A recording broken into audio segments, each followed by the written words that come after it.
As iron sharpens iron, so one person sharpens another. Can you just read that with me, please? As iron sharpens iron, so one person sharpens another. I want to talk to you about on this subject, sharpen each other. Sharpen each other. Pwede niyo po bang banggitin uli yan with me? Sharpen each other. Matalas-talas po yung ating pag-uusapan ngayong araw na ito. Bilang isang pastor po na naglilingkod na sa Panginoon for more than 22 years at marami po sa inyo mas matagal nang naglilingkod sa akin.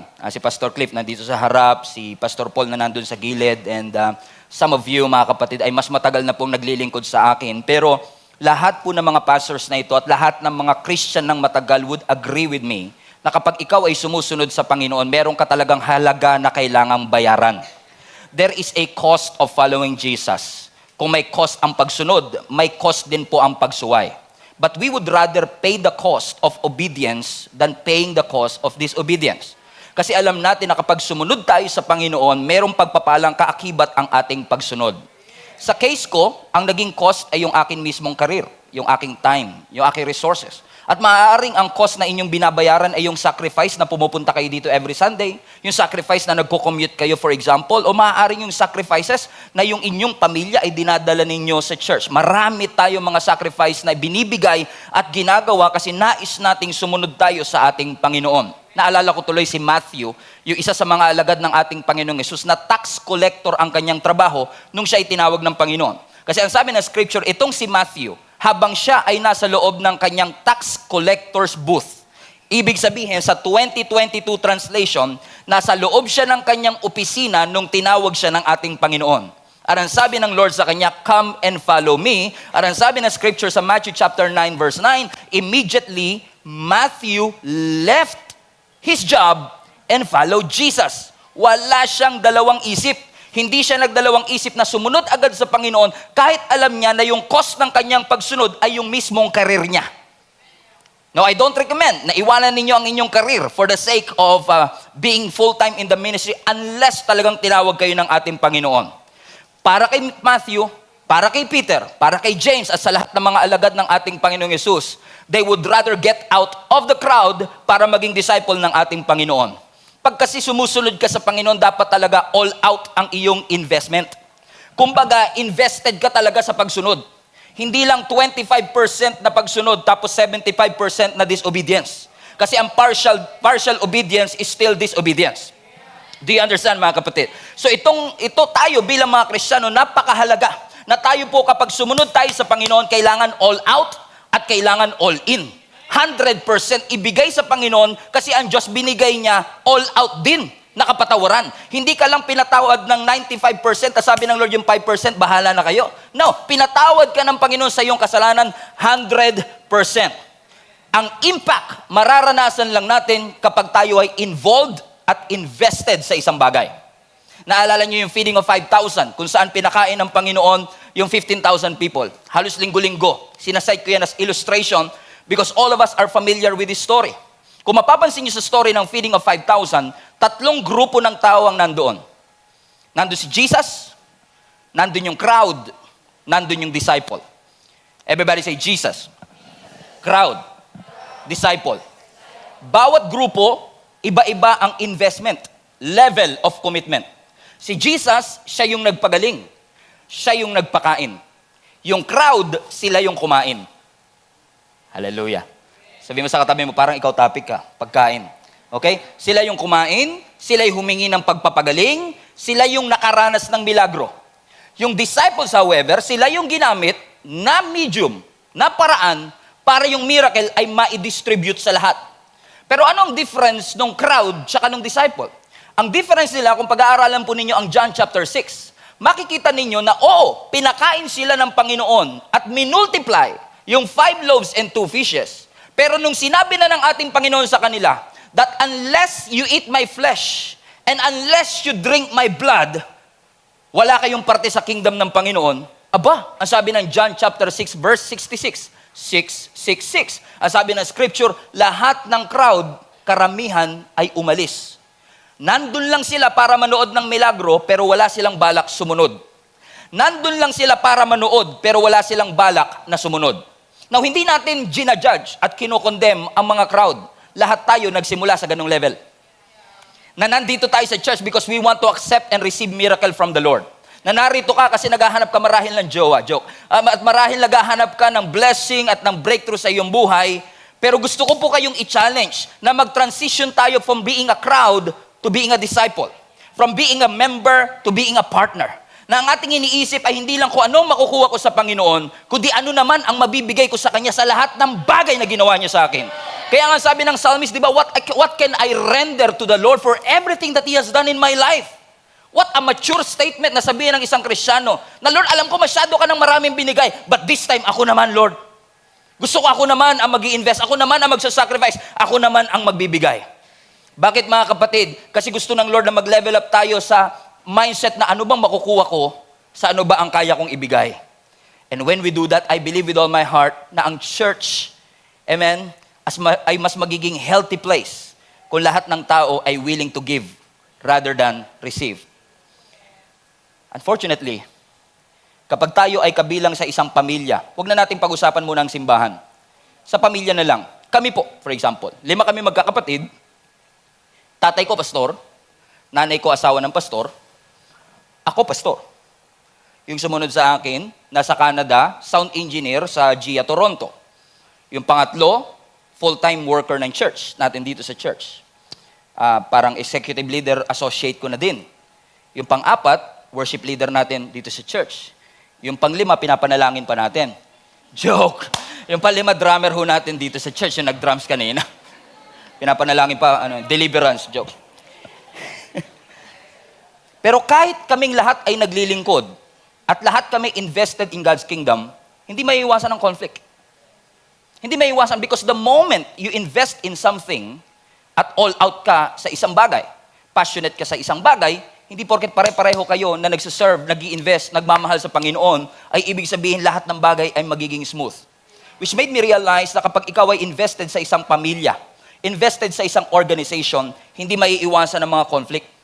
Kasi kahit gaano ho tayo magkasundo ngayon, if we hang out long enough, there will be conflicts among us. If we hang out long enough, magkakaroon ng misunderstanding. Pwedeng may mga hindi tayo pagkakaintindihan kasi iba-iba po tayo ng belief.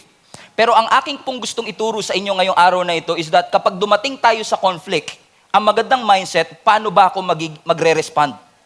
Kapag nagkaroon ng conflict sa aming family, bilang pamilya na naglilingkod sa Panginoon, gusto ko pa naman isama ang aking pamilya at magsimba kami. Pero kung dumating man ang pagkakataon na magkaroon kami ng conflict at hindi pagkakaintindihan, how am I going to respond to it? Kaya nga yung text na binabasa natin sa Proverbs 27 verse 17, sabi nun, as iron sharpens iron, kung paanong ang bakal ay hinahasa sa pamamagitan ng kapwa niya bakal, gayon din naman ako ay nahahasa sa pamamagitan mo. At ikaw ay nahahasa sa pamamagitan ko. Kung titignan natin yung analogy dito ni King Solomon, makikita ho natin mga kapatid na may benepisyo pala kapag yung dalawang bakal ay nagkakaroon ng kiskisan. Kapag may friction, at ang friction nag-i-increase, umiinit ito. Right? Come on, man. Kapag tuloy-tuloy ang kiskisan, nagkakaroon ng friction. At kapag tumataas ang friction, tumataas ang init. At pag tumataas ang init, nagkakaroon ng spark. Amen? So ganun ang nangyayari mga kapatid. Because when we involve in each other's lives, posible talaga na magkaroon ng kiskisan, pero based dito sa Proverbs, nakakatulong. Kapag tayo, amen, ay nakikidalaupang palad, nakikisama, nakikipagtulungan sa kapwa natin, Kristiyano, sa kapwa natin, mananampalataya. Katulad ng kutsilyo, kung paanong siya ay hinahasa, every time na siya ay kumikiskis, makikita ho natin mga kapatid na mas nagiging efficient ito. Ang kutsilyo, kapag walang talim, kutsilyo pa din. Pero hindi na siya kapakipakinabang. Kung mapapansin nyo dito, iba ang tama ng marupok o mapurol sa sharp. Kaya kailangan mo siyang hasain. At sa ibang paghahasa katulad ng mga espada for example, kailangan mo ng mainit, extreme heat. Kailangan may friction. Kailangan may hammering. Ibig sabihin, violente ang proseso para lang maging matalim ang espadang ito. Minsan talaga, iaalaw ng Lord na mapunta ka sa environment na may friction, sa environment na may extreme heat, sa environment na may hammering, kasi gusto ng Lord na ikaw ay ihugis. Kapag ikaw ay dumaan sa init at dumaan sa apoy, dumaan sa misunderstanding at dumaan sa conflict, hindi ito komportable. Minsan iaalaw talaga ng Lord na i-deal natin yung mga difficult and challenging conversations in order for us to be developed in our relationship. Not just with our God, but relationship sa ating mga kapwa Kristiyano. Kaya nga po, ang sabi ng New Living Translation, as iron sharpens iron, so as a friend sharpens a friend. So meaning, yung iron dito is an analogy of having a partner, having a friend, having a comrade, kasamahan. Amen, hallelujah. Kaibigan, teacher, coach, having a relationship. Relationship na hindi lang basta mag-i-encourage sa'yo, kundi relationship na merong accountability. Napakahalaga mga kapatid na ma-realize natin, mahirap, if not imposibleng lumago ang isang Kristiyano kapag nagsosolo siya. Kailangan mo ng kapwa Kristiyano na tutulong sa'yo. In fact, pag nagsosolo ka, yan ang gustong-gusto ni Satan. Because ang strength ng temptation nasa isolation. Do you agree? Kaya nga minsan pag nagko-commit tayo kapag New Year, di ba? Promise talaga, hindi na ito, hindi na talaga ako magmumura. Hindi na talaga ako magbibisyo. Pero pag mag-isa ka lang at walang accountability partner, it's harder. Kapag mag-isa ka lang. At gusto ni Satan yon. Kasi ang arsenal ni Satan, division. Ang gusto ni Satan, isolation. Napansin nyo si Adam and Eve, mga kapatid? Amen? Nung sila ay nagkasala, in-isolate sila ng ating, dahil po sila, amen, ay tinukso ng ating, ng ahas o ng diablo doon sa Garden of Eden. Nagkaroon ng habang buhay na pagkawalay, tayong lahat sa ating Panginoon. At yun ang gusto ni Satan, na ikaw ay mawalay at isipin mo lagi na walang Diyos. Na hindi mo kasama ang ating Panginoon. That you are isolated, that people don't care about you. Na walang malasakit ang ibang tao sa iyo, na hindi ka mahal ng pastor mo, o hindi ka mahal ng leader mo. He wants that na mangyari sa atin. Kasi alam ni Satan, kapag ikaw ay isolated, lalo kang pumupurol. Kailangan mo ng somebody na mag-i-encourage sa iyo that will hold you accountable. But when I was reading this, Proverbs 37 verse 17, which I've been preaching already for quite some time. Na-preach ko na ito sa mga volunteers natin, sa mga mentorings natin. In fact, na-preach ko na rin ito sa ibang church before. Pero na-realize ko itong Proverbs 27:17 ay mas malalim na kahulugan. Kasi noon, ang iniisip ko, kapag iron sharpens iron, kailangan mo ng mga pastor na tutulong sa'yo. Kailangan mo ng mga leaders na mag-i-encourage sa'yo. Totoo yun. Pero kung kayo po ay pamilyar, ang iron, kapag kinikiskis sa kapwa iron, nakakahasa, pero may mas maganda pang way para mas tumalas ka. At hindi kapwa bakal sa bakal yun. Pero bakit kailangang bakal sa bakal? Nagkamali ba ang scripture na sinabi niya kailangan bakal sa bakal? No. Kasi kung titignan niyo po ang konteksto ng Proverbs 27, makikita dito na oo, kasama ang encouragement. Pero sa totoo lang, pag sinabi ritong iron sharpens iron, you need somebody, what's this? You need somebody that will annoy you, that will trigger you, that will make you angry, so that you will be sharpened. Wow! Akala ko kailangan pag iron sharpens iron, kapwa mo Kristiyano, pareho kayo mabait. At kayo'y magiging mabait. Pero in essence, kung titignan mo ang context, parang sinasabi ni King Solomon dito, hindi mo lang kailangan ng mga mababait sa iyong buhay. Minsan ginagamit ng Lord kahit hindi mga mababait na tao para hasain ang iyong behavior at ang iyong karakter. Kaya pala. Kaya kapag humihingi pala ako ng pasensya sa Panginoon, minsan ang ibibigay niya yung kapitbahay na nakakainis. Napansin niyo ba yun, mga kapatid? Kaya nga ingat kayo sa pananalangin kasi every time we pray to God na, Lord, bigyan mo ko ng patience. Okay, your wish is my command. Bibigyan ka niya. But Lord, sabi ko patience eh. Sabi ko, gusto mong patience? Di yan. O nagbibidyo kayo hanggang alas 4 na madaling araw, itest mo ang patience mo. Why? As iron sharpens iron, so as one friend sharpens the other. Ibig sabihin, yung verse pala na ito, hindi katulad nung nakagawian at pinapaniwalaan ko, na kapag ikaw ay hinahasa, yung naghahasa, ikaw na hinahasa, kailangan mo ng maghahasa sa'yo. Kailangan mo ng mentor, kailangan mo ng teacher, kailangan mo ng coach. Pero dito sa verse na ito, kung lalaliman ho natin yung ating pag-aaral, makikita nyo na sa iron sharpens iron, mutual ang benefit.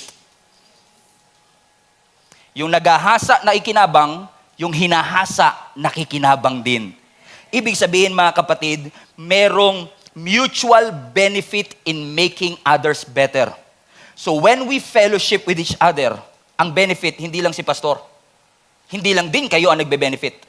Both of us nagbe-benefit.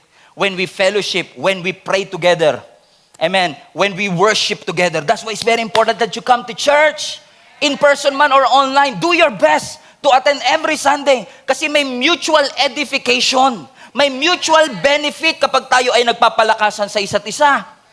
Minsan, kung gusto nating mapabuti, ang gusto natin, Lord, tanggalin niyo po yung mga kaguluhan sa buhay ko, tanggalin niyo yung mga Lord, kung pwede lang yung mga kampo ni Satanas, Lord, pagtatanggalin niyo na sa langit, at masyado namang mabait, sama niyo na po sa langit. Kaya gusto natin yung kaibigan na lagi lang magsasabi ng mga mabubuting bagay sa atin, correct? Amen? Pero minsan yung mga kaibigan natin na nagsasabi ng totoo, minsan kalaban natin to. Pero I've lived long enough and I've been serving the Lord long enough na minsan ginagamit ng Lord yung mga tao na minsan magsasabi ng words na irritating, pero minsan yung sinasabi nila irrigating. Nakaka-irritate, pero kung titignan mo, it irrigates your life. Nakakatulong ito sa'yo. As iron sharpens iron, so as one friend sharpens a friend. Ibig sabihin, kailangan mo ng mga relationship that will sharpen you for now and will sharpen you for next.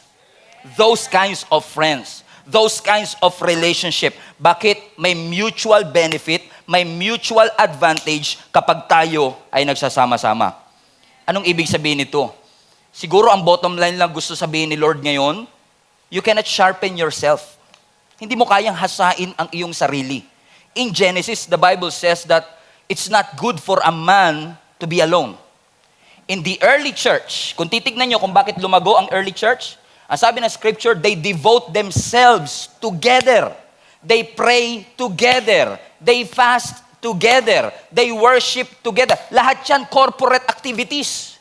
Hindi solo-solo, kundi pamilya, sama-sama, kasi alam natin mga kapatid, may strength, may lakas kapag tayo ay nagsasama-sama.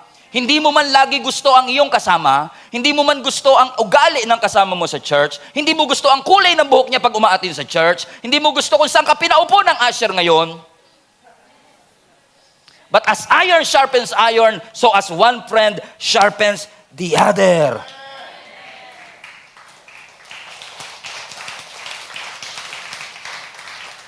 Tingin ko hindi nakakahasa kung puro marites ang ating pinag-uusapan. Kung puro buhay ng ibang tao ang ating pinag-uusapan. Gusto mong tumalim? Pag-usapan mo si Kristo. Pag-usapan mo ang ginawa niya sa buhay mo. Magugulat ka kahit nagbibiruan kayo. Once na pinag-usapan niyo si Jesus, siseryoso kayo eh. Kasi lahat tayo mapapaiyak sa lahat ng bagay na ginawa ng ating Panginoon. Do you agree? Kailangan mo ng conversation that talks about Jesus. And by the way, kapag lagi niyong pinag-uusapan si Lord at ang kanyang salita, lagi yang kapakipakinabang. Lagi. Sure yan. Kapag meron kayong relationship, groups, churchmates, na wala kayong pinag-uusapan kundi si Jesus at ang kanyang salita, lagi po yang kapakipakinabang. Both of you will benefit. Yung testimony niya, siya yung nakaranas, pero ikaw na sineran, ikaw din napuspos. Ikaw din napagpala. Bakit? May mutual edification. May mutual benefit kapag tayo ay nag-uusap ng patungkol sa salita ng Panginoon. Siguro kaya hindi ka pakipakinabang kasi ang tagal nag-usap pero hindi pinag-usapan ng Panginoon. As iron sharpens iron, so as one friend sharpens the other. Tapikin mo nga katabi mo, patulog na siya eh. Wag na wag po nating pababayaan. Wag na wag nating pababayaan ang mga iron sharpening moments ng ating buhay. Mga bagay na inalaw ng Diyos, inalaw niyang maranasan mo para hasain ka sa iyong pananampalataya. And as we come together and as we step into each other's lives, we have to watch out for our unity. Everybody say unity. As iron sharpens iron, so as one friend sharpens the other. Unity is very important in the body of Christ. Unity is very important in the family, in an organization, in a company. Dapat nagkakaisa kayo sa isang vision. Dapat nagkakaisa kayo sa isang purpose, sa isang pangitain. Hindi pwedeng kanya-kanya ng vision. Lahat may pangarap, pero dapat isa lang ang vision. Kasi once na naging dalawa ang vision, nagiging division. Nagkakaroon ng pagkakawatak-watak. Pansinin niyo po, sa salitang community, nandun yung unity. Kasi ang ibig sabihin ng community is common unity. Ang ibig sabihin ng unity is, community rather, is to have unity, amen? To have a state of oneness. To have a state of harmony. Nandun ka sa isang tagpo na kayo ay parang marami, pero isa. And having a unity is hard work. Keeping the unity is even hard work. Sa pamilya na nga lang, di ba? Lagi na nga tayong magkakasama, minsan, iba-iba pa. Watak-watak pa. Sample na lang, sa papanooring movie sa Netflix. Sa papanooring palabas o pelikula. Minsan, yun na lang, hindi pa rin tayo magkasundo. Gano'n naman talaga, Pastor. Totoo naman. Bakit? Gusto ng Lord na tayo magkaroon ng pagkakaisa. Unity is good. And unity is God's will. Oh, how good and pleasant it is when brethren dwells together in unity. Walang Bible reader. Hallelujah. Praise God. When brethren dwells together in what? In unity. At huwag kayong matakot, mga kapatid, na porket may unity, ay pastor, kulto na yata tinatayo natin kasi kailangan mag-iisa tayo. Hindi. Hindi po porke may pagkakaisa, kailangan pare-pareho ang gusto. Hindi porket sinabi natin, ang Gia Kamanaba ay united, lahat kami gusto ng pizza. Lahat kami favorite pizza. Hindi porket may unity, pare-pareho kayo ng gusto. Ang ibig sabihin lang ng unity, you learn to agree to disagree. At ang ibig sabihin ng unity, admitted sa iyong kaisipan at sa iyong puso, na kapag ikaw ay mag-isa, mahina ka, pero kapag kasama mo ang pamilya, mas malakas ka. Amen? Yun yung gusto nating ipahiwatig sa atin, mga kapatid. At even ang ating Panginoong Jesus have prayed, nanalangin siya na magkaroon ang simbahan ng pagkakaisa. Tingnan niyo po ang John chapter 17, verse 20 to 21. My prayer is not for them alone. I pray also for those who will believe in me. Sino po dito ang naniniwala sa ating Panginoon? O ipinapanalangin ka ng Panginoon. Ipinalangin tayo ng ating Panginoong Jesus. Ano ang kanyang panalangin? That all of them may be one. One. That all of them may be one, Father. Just as you are in me and I am in you, and may they also be in us, so that the world may believe that you have sent us. Ang desire pala ng ating Panginoong Jesus, ang kanyang mga anak ay lumalakad ng may pagkakaisa. Nga lang minsan, pag nagkaroon ng conflict, pag nagkaroon po ng hindi pagkakaintindihan, minsan mas concern pa tayong maging tama kesa maging isa.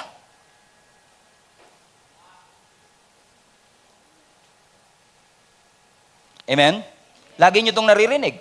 Sometimes kapag may argument, ikaw ang nanalo, but you lose the relationship.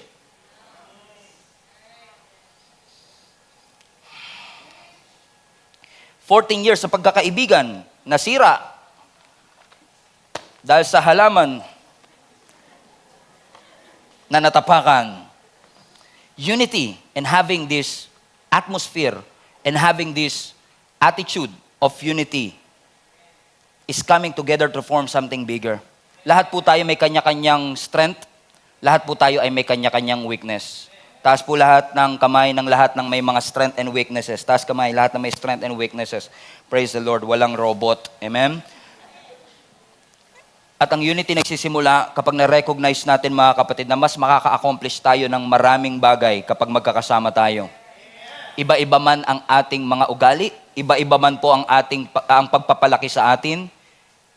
Inihikayat tayo ng ating Panginoon ngayon as iron sharpens iron. In order for us to sharpen each other, we have to have that attitude and the spirit of unity in our church. Amen? Well, after all, hindi lang naman tayo body of Christ. Iisa lang yung kalaban nating lahat. Si Satan. Hindi yung katabi mo, naman. Natin yung kakagay. Si Satan, ang kalaban natin.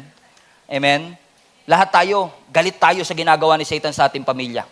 Lahat tayo, galit tayo sa ginagawa ni Satan sa ating career, sa ating health. Galit tayo lahat dyan. At pare-pareho tayo ng kaaway. At alam niyo ba, kapag pare-pareho kayo ng kaaway, meron niyang unifying effect. Pasin niyo, kahit hindi kayo masyadong magkakilala, pero kung pareho kayo ng kaaway, nagkakasundo na rin kayo. May unity na kayo pre. Pabagsakin na natin itong batang to hindi kayo magkakilala, pero nung na-discover nyo na pareho kayo ng kaaway, meron siya parang unifying effect. So kailangan lang mga kapatid, talagang tama ang understanding natin, isa nga lang ba talaga ang kaaway natin? At ang kaaway nga ba talaga natin ay ang diablo mga kapatid? Kailangan nating ma-realize yan. Kahit pa iba sila ng binoto, iba ang pananaw natin sa ibang bagay, iba-iba ang ating mga paniniwala sa buhay, in God's kingdom, God is calling each and every one of us as a church, as your pastor, I'm calling each and every one of us na magkaroon po tayo ng pagkakaisa sa isang layunin. Para ngalan ng Panginoon, i-advance ang kingdom ng Lord, punuin natin ang langit for the glory of God. Amen? And that unity starts with you. Philippians 2 verse 1 to 4. Therefore, if you have any encouragement from being united with Christ, pero huwag kayo magantay na masisigaw tayo ngayon, teaching mode tayo ngayon eh. Ramdam na ramdam kayo pagiging teacher, ang sarap no? Philippians 2, and therefore if any of you have encouragement from being united with Christ, if any comfort from His love, if any common sharing, everybody say common. Shout it out, common.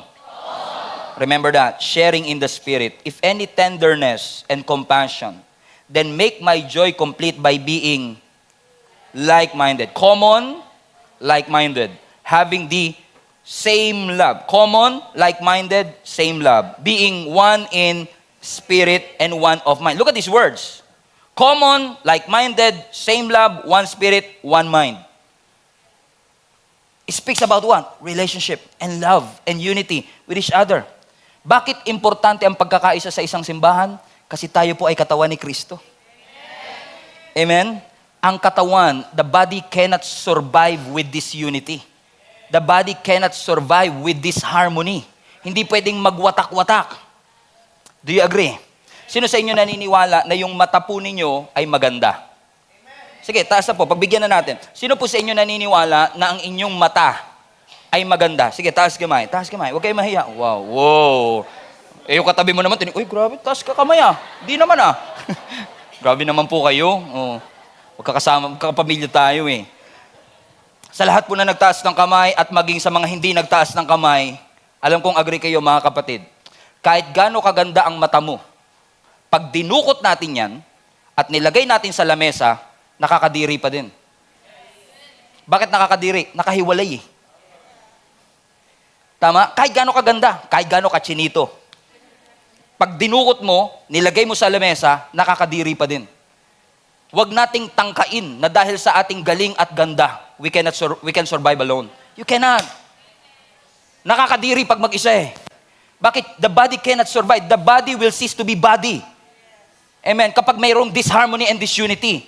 Kung yung kamay ginagawa niya lang yung sarili niyang gusto at yung paa ginagawa niya yung sarili niyang gusto, the body will cease to be body. Kailangan magkaisa ang lahat ng parte ng katawan kasi bawat isa ay may function. So wag natin iisipin na si Pastor Stephen lang yata o kaya yung mga pastors lang namin o mga leaders o mga volunteers lang namin ang ginagamit ng Panginoon. Pwede kang gamitin ng Panginoon kahit nasaan ka pa. Hindi kailangan kita ka. Hindi kailangan laging may nakakapansin ng tulong na ginagawa natin. Amen. Sino sa inyo ang grateful mga kapatid na may mga parts ng katawan natin na sadyang tinago ng Diyos? For example, yung kidney. Imagine niyo yung kidney natin nakalabas. Pre, lumalaki tiyan mo. Hindi, actually kidney lang yan. Okay, yung baga natin nakalabas. Ay pre, mukhang mahina-hina na baga mo. Hinto-hinto mo na yan. Di ba? Di ba? Pero sino sa inyo ang grateful? Buti na lang, Lord, nilagyan mo ng muscle, nilagyan mo ng balat na itago. Agree? Pero hindi porket nakatago, walang function. In fact, minsan, kung ano pa ngayon nakatago, yun pa yung mga important organs na pinoprotektahan. So wag na wag kang magseselos sa mga taong nasa stage. Kasi hindi porket hindi ka nasa stage, ay hindi ka na pwedeng gamitin ng Panginoon. Each of us are part of one body and every one of us has our own functions. Lahat tayo may kanya-kanyang mga lakas at may mga kanya-kanyang kahinaan. Wag na wag maiinggit ang mata sa daliri. Dahil ang daliri ang nagsusuot ng singsing. Amen? Pwede bang sabihin ng mata na, nakakaingit tong daliri na to ah. Ba't ikaw lang nagsusuot ng singsing? Ako din! Di ako papayag! Eh di sabihin naman ng daliri, eh di magsuot ka. Eh di sugat-sugat naman yung mata mo kasi sinuot mo yung singsing eh, di ba? Bakit? Iba kayo ng function eh. Ang daliri, ang trabaho niya, isuot ang singsing. Ang mata, ang trabaho niya, i-appreciate ang singsing. Bawat isa may kanya-kanyang function. And as a body of Christ, kailangan natin magkaisa. We have to work together. And we have to have this kind of unity. Kasi kapag tayo ay nag-work together as one, in one accord, ano nangyayari? Mas magiging effective, productive, and successful tayo. Not to mention, mas magiging happy tayo when we are united. Do you agree? Philippians 2 verse 3. Do nothing out of selfish ambition or vain conceit, but in humility, consider others better than yourselves. Wow. Sa humility pala, dapat kinukonsider mo na yung ibang tao mas magaling sa iyo. To humble you down. Na walang parte ng katawan na higit kaysa sa isa. Lahat tayo ay may kanya-kanyang function. Pag in-isolate natin, nakakadiri. Pag in-isolate natin, the whole body will be impaired. So to correlate that into what God is doing to your family, to your career, to our church, ano sa church setting, kung tayo ay nasa misyon, kung may pinapagawa ang Panginoon sa atin na punuin ng langit, kung ang mission ng Panginoon sa atin is to go bear fruit and that fruit should remain, ibig sabihin lang, if we are part of the body, all of us has responsibility.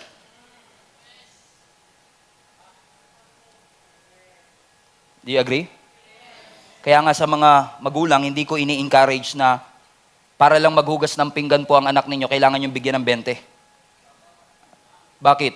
Hanggat parte ka ng pamilya, may responsibility ka dapat. Tapikin niyo po ang anak ninyo, sabihin mo, ikaw tapik ni pastor. Amen? Bakit? May mission eh. May pinapagawa. Grabe ah. Okay, pastor, preach it! Bakit? Lahat tayo may mission and every one of us is responsible. Ibig sabihin, pag tayo ay kabilang sa pamilya, kabilang tayo sa simbahan, hindi lang basta personal preference at personal agenda. Ano yung gusto ng Lord mangyari? Yun yung lalakaran natin. Kasi kung si Pastor Stephen lang masusunod, wag na tayo mag-global fam meetup, nakakapagod. Wag na tayo mag-share ng gospel. Tayo-tayo na lang, mas close pa tayo. Diba? Tapos wag na tayo uuwi. Diba? 1 year na tayo nandito. Pastor, grabe ka naman. Ayun yun, magiging close tayo sa isa't isa para pagdating natin sa langit, oh, hi, hello. Tagal-tagal tayo na magkasama. Alam mo ba, guess what? For eternity tayo pa rin. Diba? Pero hindi. Merong God-given vision na binigay sa Gia community 40 plus years ago. Ano yun? John 15:16. You did not choose me, but I chose you to go bear fruit and that have fruits remain. Therefore, kahit hindi convenient sa akin mag-share ng gospel, I have to. Because I'm part of the family. Kailangan kong tulungan na may advance ang vision kasi parte ako eh. And every missionary has responsibility. Do you agree? Sa pamilya ganun din ano? Kailangan tulungan. Hindi naman tayo papayag na si tatay lang lagi, si nanay lang lagi. Sino po sa inyo mga magulang natutuwa kayo kapag po yung anak ninyo walang ginawa buong maghapon kundi umupo lang sa sopa, mag-computer, mag-Netflix? O ayaw nila na mag-game. Pastor, kanina pang sugatan tungan ako eh. Amen? Hindi po pwedeng si tatay lagi. For example, can you just do this with me? Do this with me. Okay, try natin. Lakasan nyo. Pinakamalakas na kaya ninyo. Go ahead. Go ahead. May impact ba? O parang kahit anong hard, kahit anong... Bakit? Kapag si tatay lang kasi lagi kumikilos, wala. Wala mangyayari. Kahit anong effort niya, yung impact, limited. Kaya dapat si tatay tinutulungan ni nanay. Go ahead. Kasi pag tinulungan siya ni nanay, uy, teka lang kanina walang tunog walang impact, pero ngayon meron ng impact. Pero syempre, nakakapagod naman kung si nanay at si tatay lang lagi ang kikilos. Kaya sabi niya, anak naman, please naman. Oh, ako na nga nagluto, ako pa maghugas ng pinggan. Maghugas ka naman ng pinggan. Praise God.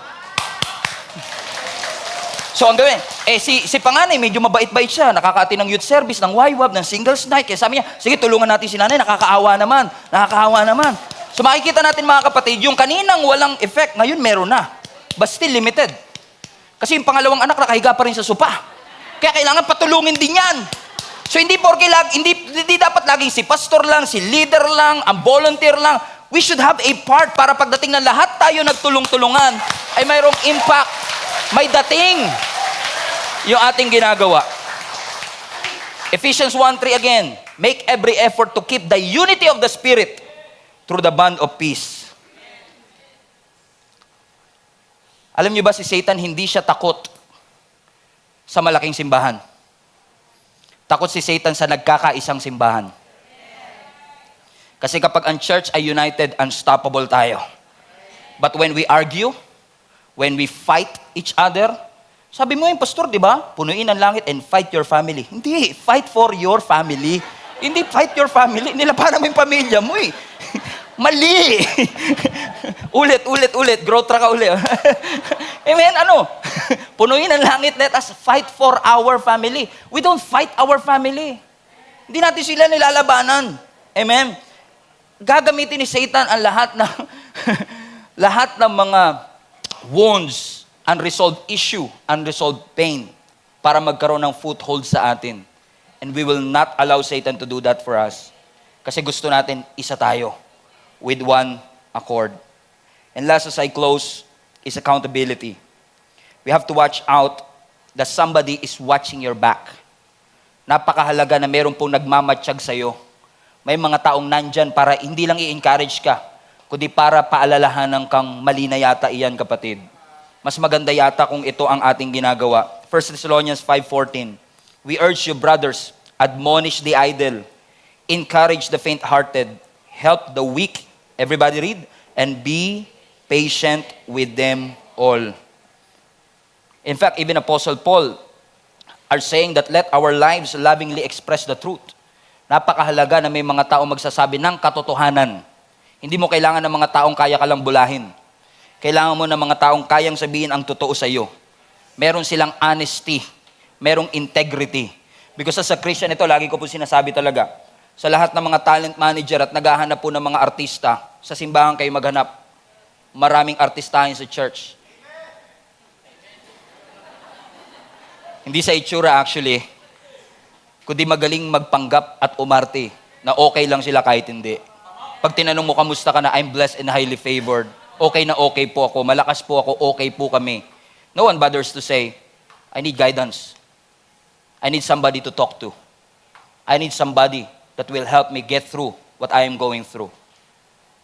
So nakakaya, lalaki ako, hindi ko kayang umiyak, hindi ko kayang mag-share ng mga struggles ko. I don't want my children to see me as a weak man. Hindi ko kayang gawin yun. Maaari, hindi natin kayang ipakita sa ating mga anak, but you need somebody that will listen to you, that you're accountable to. Mga tao na mapagsasabihan mo at pagsasabihan ka sa mga bagay na dapat ituwid po sa ating buhay. So my advice and my encouragement to all of you, let us not just focus on this Sunday worship experience, which is a good thing. Na nakakarinig tayo ng mga preachings and sermons are catalyst to change. Ginagamit ng Lord dyan para tayo ay magkaroon ng pagbabago. But in my opinion and in my own experience, ang tunay na pagbabago nangyayari sa conversation. Pag mayroong pag-uusap, pag mayroong accountability partner, pag may mga tao na nag-i-encourage sa iyo sa mga panahong hindi mo na kayang makasurvive sa mga pagsubok na dinadaanan natin. Kasi kahit gaano tayo kalakas, ka-talented, ka-gifted, even your strength will become your weakness if left unchecked. Kung hindi siya machi-check, kung hindi ka kakausapin, kung hindi mapagsasabihan, kung walang magiging honest at totoo sa iyo. We will just go to church with a hypocrite mindset that I have it all together. Matagal ng Christian, pero yung integrity natin is still broken. And integrity is not being 75% honest. Integrity is being 100% honest. Because partial honesty is still dishonesty. And that's why we need somebody na pwede natin mapagsabihan ng totoo, yung kaya mong iyakan. That's why in the church, we have this what we call small groups, link-up groups. Every Sunday after service, kung wala po kayo namang importanteng gagawin at hindi naman po urgent, maglaan po kayo ng 10 minuto after the service. Meron tayong ginagawang bilog-bilog or link-up groups kung saan nagsishare tayo ng ating thoughts, natutunan. I guarantee you, it's going to help you. Makakatulong po ng malaki sa inyo. So if you don't have any link-up groups right now, I want to encourage you to stay after the service for the next 10 to 15 minutes. Just stay in your seat and somebody will approach you. Yung mga team natin, mga leaders natin will approach you And you can find those people na kaedad mo, pareho kayo ng gender, so hindi ka mahihiya na i-share ang inyong mga struggles. Kasi kahit tatay nag-i-struggle, kahit nanay nag-i-struggle, tahimik lang. Hindi lang si Mark ang tahimik, pati mga nanay at tatay tahimik din. Lahat tayo nag-i-struggle. But we thank the Lord kasi dito sa simbahan, this is a safe place for us to open up, share our thoughts, share our beliefs. Sabihin natin kung ano ang ating mga natutunan so that these people is going to mentor us. Ang goal po ng simbahan, hindi lang magparami. Ang gusto natin, healthy. Healthy tayo spiritually and healthy tayo emotionally. And I just want to take this opportunity para humingi na rin ng tawad for those people who have been hurt and offended by this church. We're trying to do the best that we can. We're a family, no? We are trying our best na magawa ang pinapagawa ng ating Panginoon. Obviously, there are some people that felt neglected, they felt like they don't belong, felt like they cannot grow in this church and all of these things. But I want to encourage us to find somebody. Kung hindi itong church na ito, find a church. Amen, that will help you grow in your faith. Makakatulong sa iyo para mapalawig mo ang iyong pananampalataya sa Panginoon. Hebrews chapter 10, let us think of ways to motivate one another to acts of love, to good works, and let us not neglect our meeting together, as some people do. Everybody read this with me. But encourage one another, especially now that the day of His return is drawing near. Amen? Ang pamilya messy, ang church messy din. Ang ministry messy din. Because the church is not perfect. And so are we. Kaya, kung naghahanap man po kayo ng perfect church, public service announcement, wala kayong makikita. Kasi once na makita mo yung perfect church at sumama ka dun, hindi na sila perfect dahil sa'yo. Because we are imperfect. How can you expect the church to be perfect kung punong-puno ito ng mga taong imperfect? That's exactly what makes the church beautiful. Amen? Kasi alam natin na sa pamamagitan ng ating pagsasamahan, nagkakaroon tayo ng palakasan. May interaction, magkakasakitan minsan, magkakapikunan minsan, may magagalit minsan, may madidiscourage minsan, pero hindi natin susukuan ang ating pamilya. Amen? We are family. Minsan dysfunctional, kasi si Adam and Eve nga, yung first family, dysfunctional din eh. Pero maraming salamat sa Panginoon. Kahit hindi tayo perfect, we are trying to serve a God who is perfect. Mga pastors ninyo, si Pastor Stephen and si Pastora Jenny, hindi rin po perfecto. We are just normal people trying to serve a perfect God. Trying to preach the perfect word of God. And together, I would like to encourage you, samahan nyo kami na patuloy nating i-advance ang kingdom ng ating Panginoon. Patuloy nating lakaran ang pinapagawa ng ating Panginoon. Alam nyo, ang goal ng simbahang ito, hindi lang po kayo basta maging worker o volunteer ng simbahan. More than that, we don't just want you to go to trainings and be part of the link-up group, get water baptized, para maging volunteer kayo one day. Ang tunay na discipleship, hindi ka lang basta maging worker ng simbahan o volunteer ng simbahan. Ang tunay na discipleship, maging mabuti kang nanay, maging mabuti kang tatay, maging mabuti kang empleyado, maging nation leader ka one day. Ako naniniwala, yun yung tunay na discipleship. It involves the holistic part of our life, hindi lang yung ating spiritual life. So that's what we are trying to do, mga kapatid, sa tulong ng ating Panginoong Hesus, for us to become a better version of ourselves. So that God will be pleased and God will be glorified sa ating mga kanya-kanyang buhay. Amen? Let us pray. Father, today, we just want to say thank you. At patawarin niyo po kami, Panginoon, sa mga pagkakataon na yung comfort namin ang nagpapahinto sa amin para kami ay mag-grow. Patawarin mo kami sa maraming beses, Lord God, na nawalan po kami ng sense of urgency. At nakalimutan namin that people are dying without Jesus. And that you have called us, Lord God, and you have set a purpose for us na gawin po namin. Gisingin mo ang aming natutulog na kaluluwa ngayong araw na ito. At hayaan mo, Panginoon, na ang bawat isa sa amin ay magkaroon po ng desire at decision to grow, to level up, and to mature. Hindi po namin alam minsan kung saan kami magsisimula. Hindi namin alam, Lord God, kung paano namin ito gagawin. Pero naniniwala kami sa tulong at karunungan mo, O Diyos.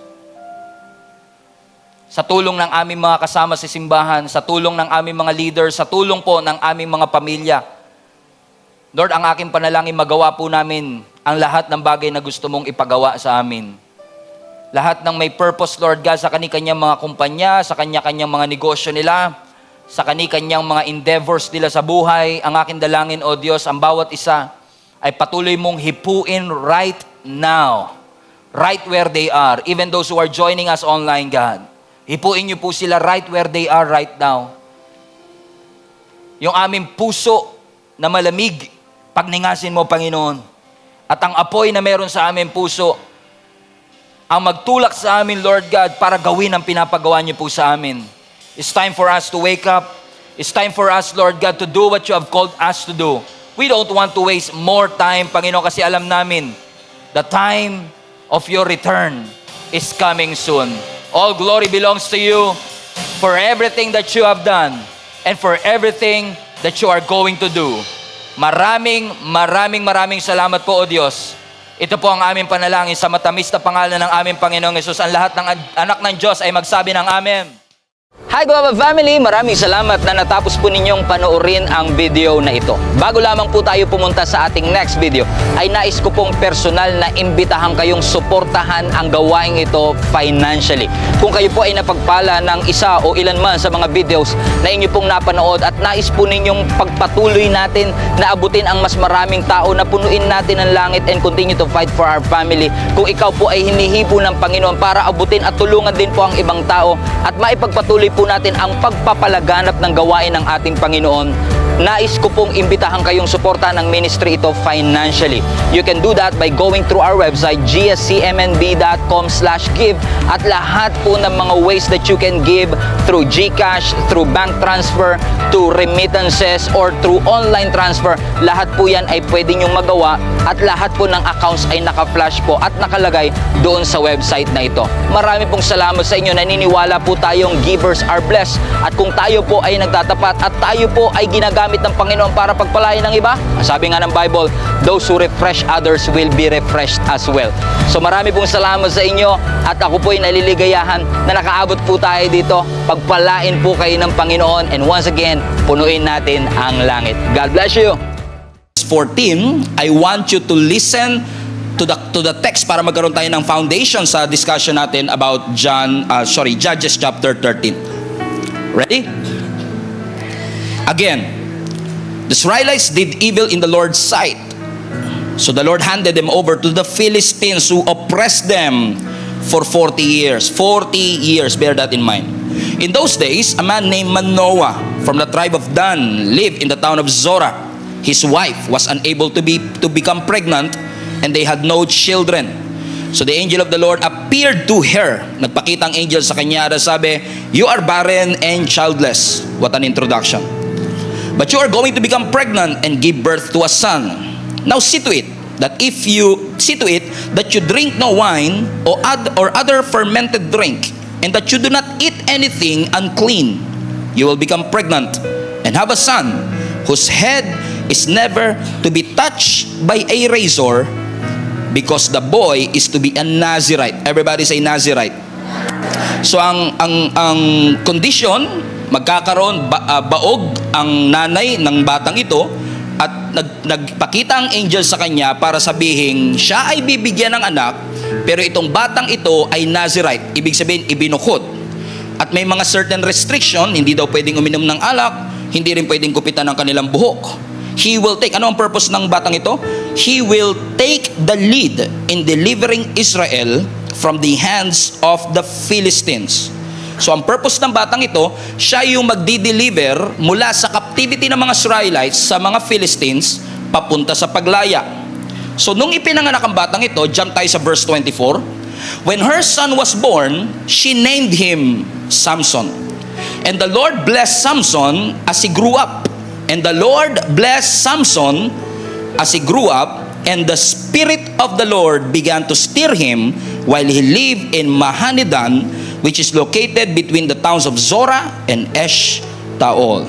I would like to call this message, Feelings Are Dangerous. Sabi mo sa katabi mo, feelings are dangerous. Amen. Alam kong mababaw ang topic na ito para sa mga 100% sanctified na mga member ng ating simbahan, sana all. Pero we will try to dig deeper in this very familiar story and look at what we can learn from the life of Samson. And I'm confident, mga kapatid, that God is going to eradicate a lot of strongholds in our lives today. At kung mapapansin ninyo, mga kapatid, yung text na binasa natin, natatawa ko, may mga bibi ako nakikita. Okay? And, okay. So, God is going to eradicate a lot of strongholds in our lives today, but kaya ko po inintensyon na basahin yung verse 24 and 25 kasi kilala natin si Samson bilang isang taong malakas, pero gusto kong i-emphasize sa inyo yung binanggit sa verse 24 na itong si Samson ay pinagpala ng Panginoon. Ibig sabihin, kung alam natin na ang buhay ni Samson ay hindi naging maganda ang ending, I just want you to realize na hindi po nagsimula sa pangit ang buhay niya. Nagsimula po sa maganda, pinagpala, sapagkat si Samson ay pinili ng ating Panginoon sa isang layunin na maging leader ng mga Israelites mula sa pagkaalipin ng mga Philistines patungo sa kanilang paglaya. Let me repeat. I need all of you to be reminded that Samson was blessed and Samson was chosen. So, kung siya ay nagsimulang strong pero nag-end na wrong, ano ang mga bagay na pwede nating matutunan sa buhay ni Samson? Now, konting trivia lang. Si Samson po ay ang pinakahuling judge ng nation of Israel. Now, alam ko sa atin, pag sinabing judge, yun nakikita natin may mahabang damit at nandun sa judiciary para maghatol sa mga nagkakasala. Pero ang judge nung unang panahon, amen, ito ay tumatayong mga tribe leader ng nation of Israel bago pa sila nagkaroon ng hari. So si Samson ang pinakahuling judge bago nagkaroon ng pinakaunang hari na si King Saul. Komprende? So ibig sabihin, si Samson ang final, si Samson ang last judge of Israel. At ang kanyang pamamahala umabot ng 20 years. At sa kanyang pamamahala, mga kapatid, bago pumasok ang monarkiya o ang king o ang hari sa nation of Israel, kinonsider si Samson to be the strongest man the world has ever seen. Alam naman natin, pag sinabing si Samson, kahit i-google mo, talagang muscles kagad ang makikita mo. Di ba? Kaya nga yung mga gym ipinangalan kay Samson kasi parang pag nabanggit yung Samson, alam mo kagad, meron siyang katangi-tanging physical strength. Pero contrary to popular belief, yung story po ni Samson malungkot. Hindi naging maganda ang ending ng kanyang storya, sapagkat maraming Bible scholars tinag si Samson bilang violent, tinag nila si Samson bilang arrogant and promiscuous kasi nga paiba-iba ang kanyang babae. Paiba-iba yung kanyang kinakasama at naging asawa. So mapapansin ninyo, si Samson nagsimula siya at nagsimula ang kanyang buhay sa miracle kasi baog yung kanyang nanay, ibinigay siya at siya yung answered prayer. Nagsimula siya sa milagro, nagtapos siya sa trahedya. He started strong and he end up wrong. Kung babalikan natin ang story, may isang angel na nagpakita sa kanyang nanay at sinabi nitong angel na ito na siya'y magkakaroon ng anak. So mapapansin ninyo, hindi pa buntis yung nanay, pre-announce na kagad. Merong early announcement. No? Yung angel na magkakaroon siya ng anak. And very critical ito sapagkat kung papansin niyo ang scripture, hindi lahat ng nagbubuntis ina-announce. Pero meron tayong mga kilalang biblical heroes na bago ipagbuntis, ina-announce muna. May kilala kayong ganon? Jesus. Diba? Bago ipinagbuntis si Jesus, in-announce muna ni Mary. Si John the Baptist. Bago in-announce si John the Baptist kay Elizabeth, nagpakita rin ng angel, same angel Gabriel ang nagpakita sa kanya. Kung kilala niyo si Isaac, yung kanyang pagkakapanganak ay in-announce din ng ating Panginoon. So there must be something significant kasi in-announce ng angel na itong si Samson na ipapanganak ay magiging military leader ng nation of Israel. Pero hindi siya katulad ng normal na mga lalaki at normal na mga tao sapagkat bago pa man naipagbuntis at bago pa man naipanganak itong si Samson, meron ng panata ang Diyos. Ang sabi ng scripture sa verse 5, itong si Samson ay magiging Nazirite. Everybody say Nazarite. Kung makikita nyo sa verse 5, no? Ang sabi rito, you will become pregnant, you will have a son whose head is never to be touched by a razor. Bawal siyang gupitan. Because the boy is to be a Nazarite. So ibig sabihin, si Samson, hindi siya natural at normal na lalaki o bata sapagkat siya ay magsisilbing Nazarite. Now, ang tanong na marami sa inyo, ano ibig sabihin ng Nazarite? Now, ang Nazarite ay galing sa salitang Nazir, na ang ibig sabihin is consecrated or set apart. Pag sinabi mong Nazarite, ibinukod siya. Ibig sabihin, yung damit mo ngayon, sa dami-dami ng damit sa department store, yan ang pinili mo, binukod mo, ang tawag doon, consecration. Out of so many dresses, out of so many shoes that you see on the department store, yung sapatos na yun ang pinili mo, ibig sabihin, kinonsecrate mo siya. Sinet apart mo. So, ibig sabihin, sa dami-dami na batang ipinapanganak, si Samson ay kinonsecrate ng Panginoon for a certain purpose. At ano yung purpose na yun? Maging military leader ng nation of Israel para magkaroon ng kalayaan ang kanilang bansa. Komprende? Maliwanag. Okay, so ibig sabihin, si Samson, kinonsecrate para maging leader, ang kanyang objective, pamunuan ang buong nation papunta sa kalayaan. Yun nga lang, pag ikaw ay Nazarite, may mga restriction ito. May mga certain restriction kapag ang isang tao ay Nazarite. Now, bigyan ko kayo ng tatlo kasi tatlo lang naman talaga to. Ano ang tatlong restriction kapag ikaw ay Nazarite? For example, ako ay Nazarite, meron akong tatlong bagay na hindi pwedeng gawin. Una, ang Nazarite, hindi siya pwedeng humawak o lumapit sa mga patay. Bear that in mind. Number two, ang Nazarite, hindi pwedeng uminom ng alak. Sabi mo sa katabi mo, disqualified ka sa Nazarite. Disqualified. Okay? Pangalawa, ang Nazarite, hindi siya pwedeng uminom ng alak or any alcoholic beverage. At ang pangatlo, ang Nazarite, hindi pwedeng gupitin ang buhok. O basahin natin sabay-sabay kasi kailangan natin niya maunawaan. Ano yung tatlong restriction ng Nazarite? Una, bawal humawak o lumapit sa patay. Pangalawa, bawal uminom ng alak. Sino sa inyo number 2 pa lang, disqualified na? Okay? And number 3, bawal gupitan ang kanyang buhok. So, ibig sabihin, si Samson, dahil siya ay Nazarite, bawal niyang gawin ito. Komprende? Anong kapalit? Ang kapalit ng restriction, binigyan siya ng supernatural na lakas. So, ibig sabihin, bukod tangi siya na hindi pwedeng gawin ito, pero yung lakas niya kakaiba din. Bukod tangi din yung ibinigay na lakas ng Panginoon sa kanya, sapagkat kilala si Samson, again, to be one of the strongest men that ever lived. In fact, kung titignan nyo ang track record ni Samson, kayang pumatay ni Samson ng isang leon gamit yung kanyang sariling kamay. Everybody say, ooh. Kung titignan nyo ang story ni Samson, if you are curious, Judges 13 hanggang 16, si Samson, mga kapatid, has the capacity to kill 1,000 Philistines gamit ang jaw ng donkey. 1,000 versus 1. Kaya niyang gawin lahat. In fact, yung pinakakilalang miracle na ginawa ni Samson, yung nakahawak siya sa dalawang poste, right? Nakakadena siya. Ito yung huling hininga ng kanyang buhay, na tinulak niya yung poste ng templo at yung buong templo ay nag-crash down. Ganun siya kalakas. Sabihin nyo nga, ganun siya kalakas. Ganun siya kayaman, di ba? Ganun kalakas si Samson. Ibig sabihin, talagang kilala si Samson na malakas. Kaya, itong si Samson, naging sakit ng ulo ng mga Philistines. Kasi nagtataka sila, saan kaya galing yung lakas ni Samson? At kung babalik kayo sa mga susunod na linggo, itutuloy natin ito kasi I've been trying to squeeze in lahat ngayon pero talagang hindi kaya. Okay? Pero tingnan nyo, ang lakas ni Samson, hindi natin alam, and kung babalik ko kayo sa mga susunod na Sunday, i-spoiler ko sa inyo kung saan nagagaling ang lakas ni Samson. Spoiler alert, hindi sa buhok. Okay? So yung lakas ni Samson, pinaniwalaan ng lahat na galing sa buhok. Kaya nga, ang sabi ng scripture, talagang supernatural yung kanyang naging lakas. Kaya naging sakit ng ulo siya ng mga Philistines. So yung mga Philistines, naging curious tuloy sila, saan kaya galing yung lakas ng taong ito? To the point, mga kapatid, tingnan niyo to, no? Si Samson, meron siyang supernatural strength. Pero alam din ng marami sa atin na oo, meron siyang lakas. Pero meron din siyang matinding kahinaan. Ano ang kahinaan ni Samson? In fact, let me rephrase. Sino ang kahinaan ni Samson? Sabi siguro ng iba, si Delilah.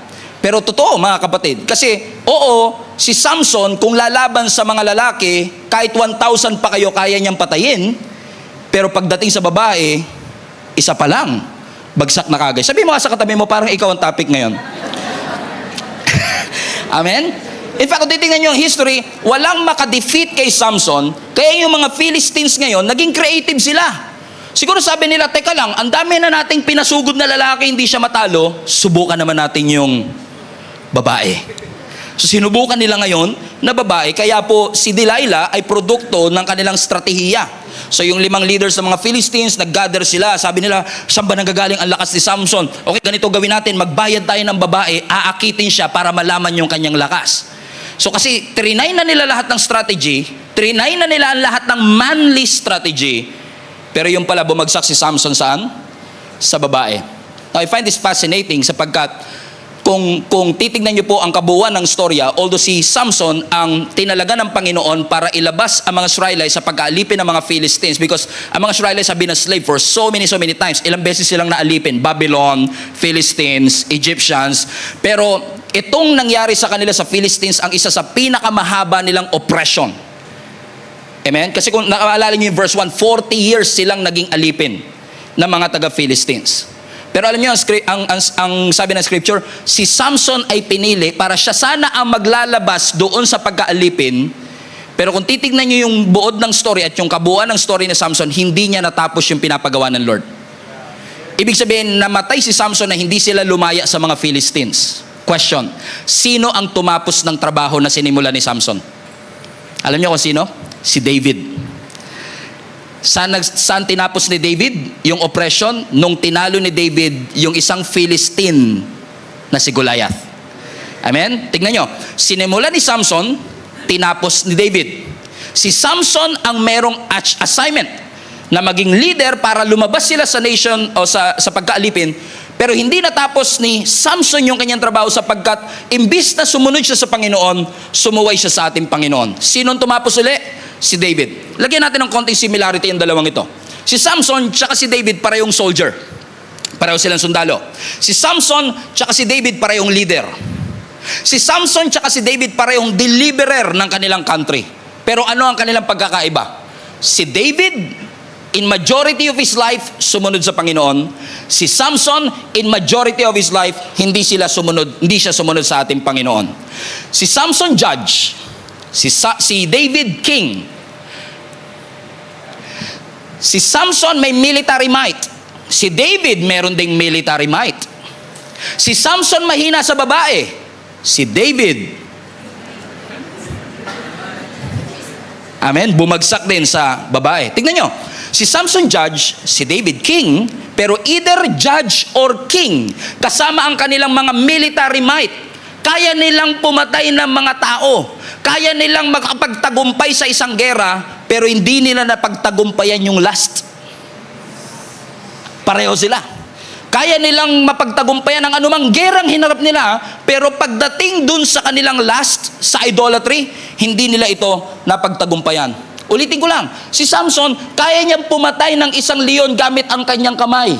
Si David, ang sabi ng mga awit nung unang panahon, kaya niyang pumatay ng 10,000. Kaya nilang gawin ang lahat ng ito, pero hindi sila nagtagumpay saan?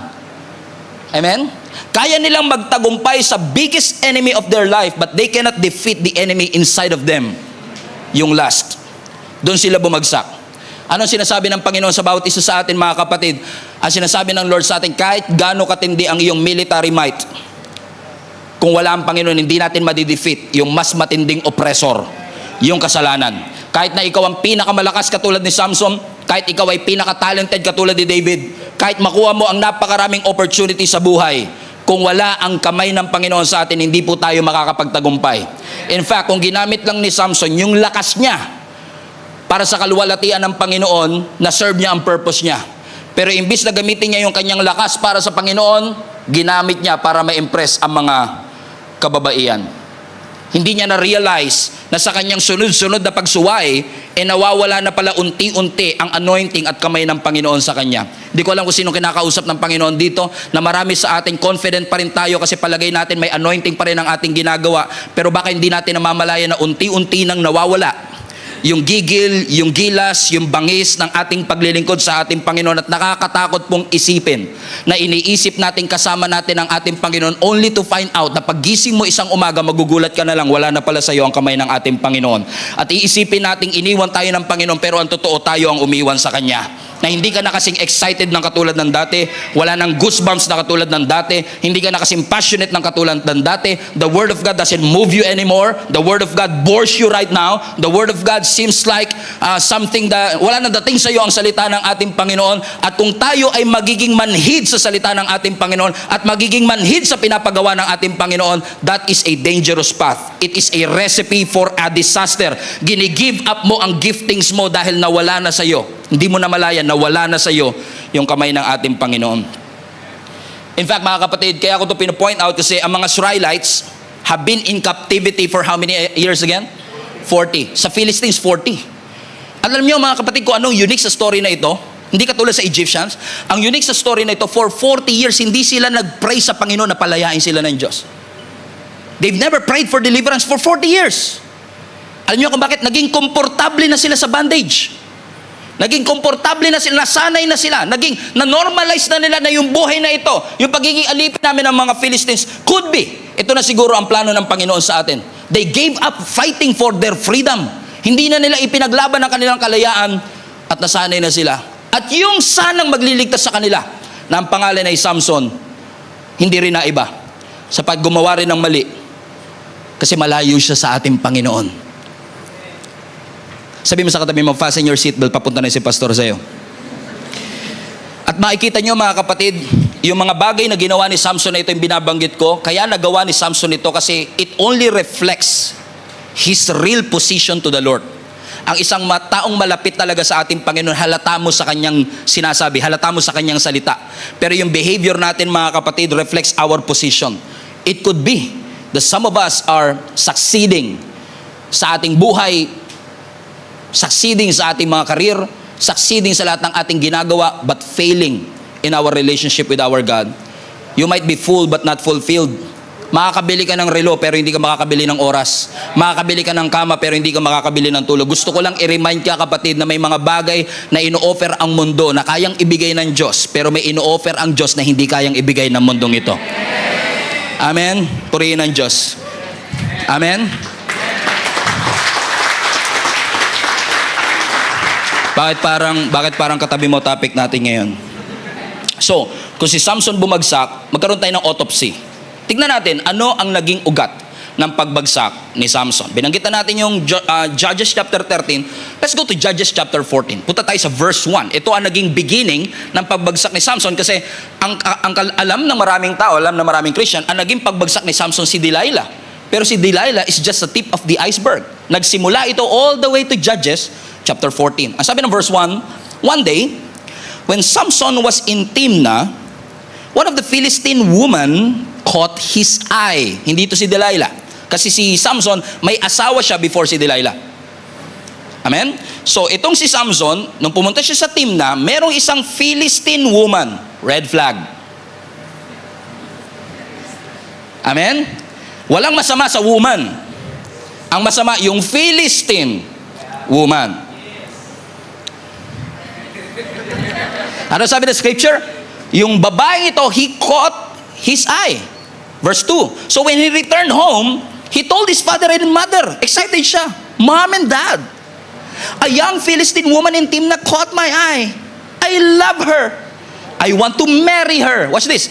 Get her for me. Meaning, I am decided. Nahanap ko na yung babaeng papakasalan ko. Mom and dad, get them. Kasi noong unang panahon, kahit nga naman sa Middle East talaga, yung parents talaga nakikipag-negotiate sa mapapangasawa ng kanilang anak. Tanungin nyo yung mga OFW ng mga taga-Middle East. Alam nila yan. Okay? So, anong ginawa ng kanyang father and mother? Verse 3. So, his father and mother objected. Red flag number 2. Ang sabi ng kanilang nanay at tatay, Tagalogin ko na kagad, wala bang ibang babae na ka-tribe natin at kalahi natin at naghahanap ka pa sa iba?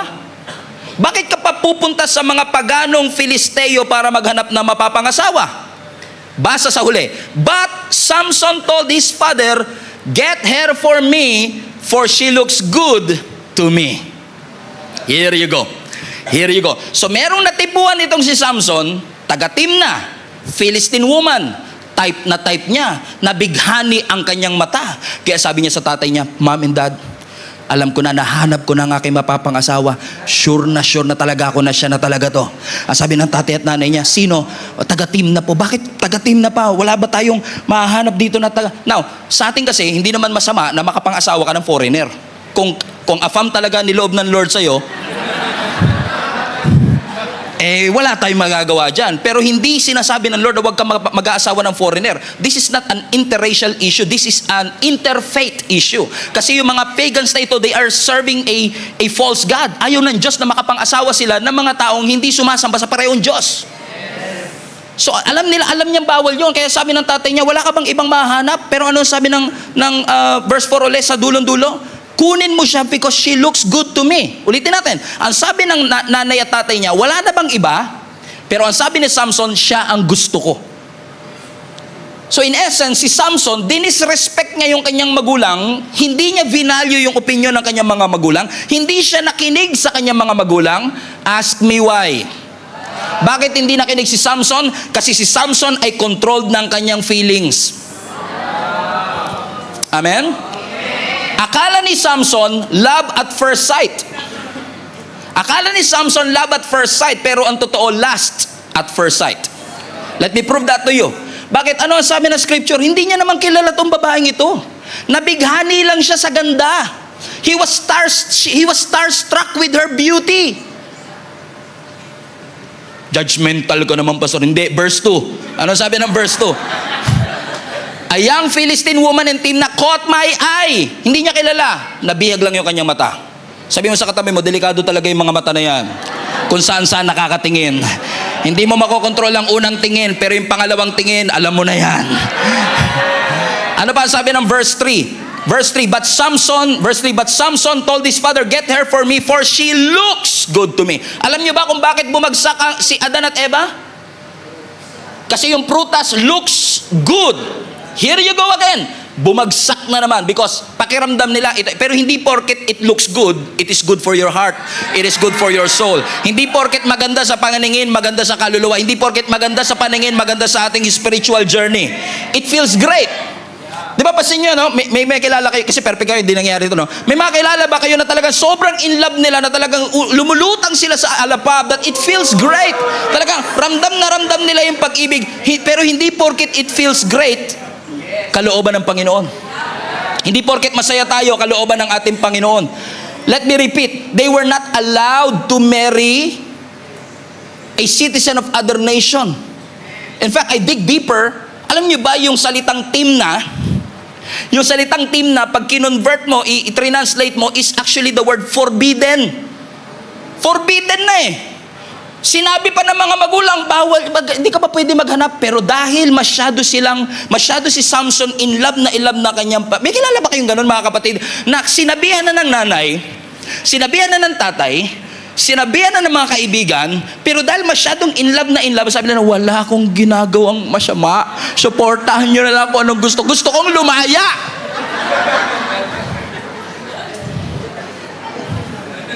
Pinaniwala tayo ng maling katotohanan na akala natin porket tayo ay masaya, kalooban ng ating Panginoon. And one of the greatest damages na nangyayari sa buhay ng maraming Kristiyano is our belief na yung pinapaniwalaan natin, yun ang kalooban ng ating Panginoon. Hindi po porket pinapaniwalaan natin, yun ang kalooban ng Panginoon. What determines the will of God is His Word. The will of God is found in God's Word. And unfortunately, marami sa atin, kaya tayo may feeling of fear, feeling of anxiety, feeling of depression, feeling of being not enough, feeling of I'm not educated enough, not experienced enough, is because pinaniwalaan natin yung sinasabi ng naririnig natin, ng dyablo. Imbis na makinig tayo at tignan natin ang sinasabi ng salita ng ating Panginoon. Talagang sasabihin sa iyo ng dyablo, wala kang mararating. Talagang sasabihin sa iyo ng dyablo, wala kang kwentang tatay, wala kang kwentang nanay, wala kayong kwentang magulang. Hindi ka nila na-appreciate. Hindi nakikita ng boss mo lahat ng effort mo. You are not enough. You don't have what it takes. Hindi ka mahal ng asawa mo. Hindi ka love ng lolo mo. But lahat ng yan kasinungalingan. And you know it. Alam mo kasinungalingan, but you believe it anyway. And you allow your feelings to affect your decision. You allow your feelings to affect who you are. And you must not allow that. Bakit? We are not called to walk by our feelings. We are called to walk by faith.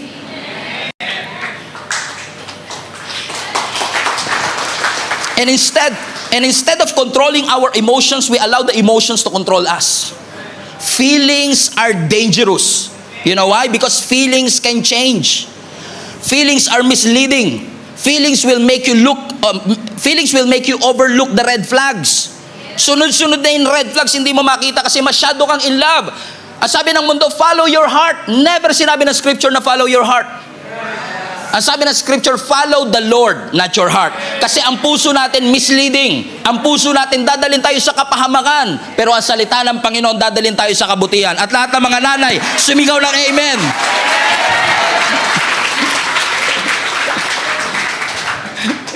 Sabi mo sa katabi mo, babawi si pastor sa mga nanay. Ano ang sabi ng Jeremiah chapter 17 verse 9? Tagalog para si Bir. Sino ang makakaunawa sa puso ng tao? Ito'y mandaraya at walang katulad. Wala nang lunas ang kanyang kabulukan. Ang puso natin bulok. Ang puso natin misleading. Ang sabi ng feelings mo, in love ka. Pero ang totoo, in lust ka lang. Paano mo malalaman? Ang tunay na pag-ibig, it looks from the inside and out. Ang lust from outside in. Nakabase sa nakikita. Amen? And I don't know who is this for. Sinasabi ng Panginoon. Yan, ikaw. Ang sinasabi ng Panginoon sa iyo, do not allow your senses to determine your decision. Do not allow your feelings to determine your decision. Sinabi na ng nanay mo, wag na. Sinabi na ng mga kaibigan mo, wag na.